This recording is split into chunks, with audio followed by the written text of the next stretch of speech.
नमस्कार दोस्तों, क्या आप जानते हैं आपकी हर गलती अपराध है? अगर आप इसके बारे में जानना चाहते हैं, तो आइए मेरे साथ। मैं डॉक्टर एस सी पटेल। आप देख रहे हैं विधिक आज़ादी।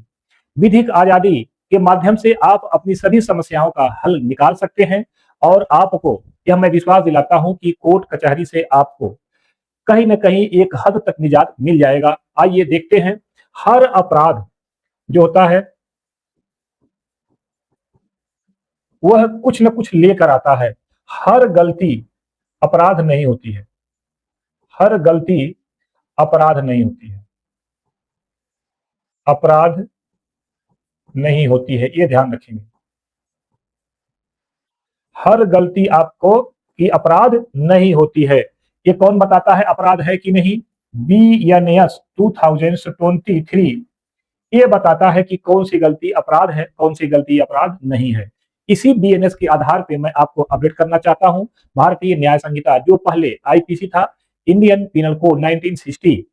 तो आप देखें कि आपका इरादा क्या है। मान लीजिए आपने किसी को नुकसान पहुंचाया और उस व्यक्ति का कोई चीज नुकसान हो गया, लेकिन आपका इरादा उसे नुकसान पहुंचाने का नहीं था, केवल मजा लेने का था कि ऐसे करेंगे और उस व्यक्ति को थोड़ी सी मजा मुझे मिलेगा।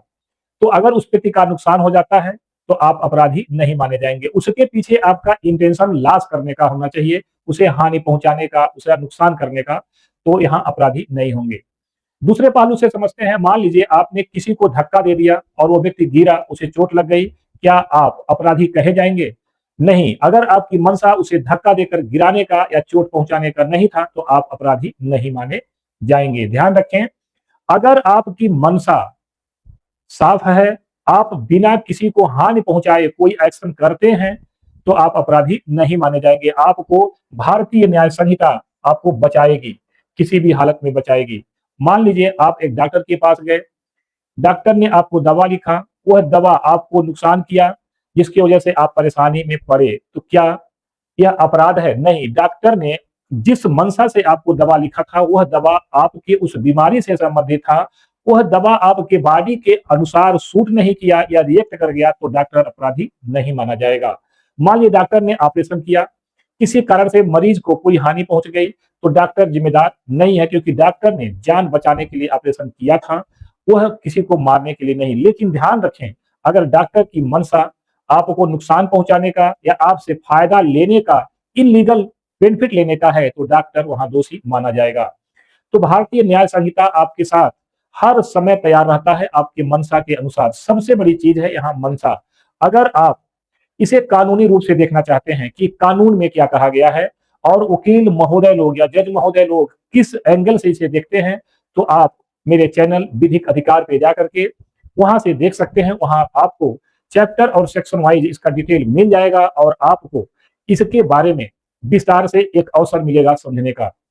ध्यान रखें, अगर वहां से कोई डाउट होता है, तो आप एग्जाम्पल के रूप में विधिक आजादी पे आकर के व्यवहारिक जीवन में अपने इसे समझ सकते हैं। क्योंकि सबसे अच्छी चीज होती है आप अपने दिनचर्या को व्यवहारिक जीवन से जोड़िए, और व्यवहारिक जीवन को जोड़ने के लिए सबसे अच्छा आपको चैनल है विधिक आजादी। इस नाम से पकड़िए, और आपको अधिकार के बारे में जानना है, कानून जानना है, तो विधिक अधिकार पे जाकर के देखते रहिए। चलिए, आज आपने विधिक आजादी पर ये देखने का प्रयास किया कि क्या हर कार्य अपराध है, या किसी भी कार्य को आप कर देते हैं, वह कब अपराध होगा, कब अपराध नहीं होगा। इन बातों पे हम लोगों ने चर्चा किया और देखा, सुना और आत्मसात करने का भी प्रयास किया। इसके लिए आप सभी को बहुत बहुत धन्यवाद। जय हिंद, जय संविधान।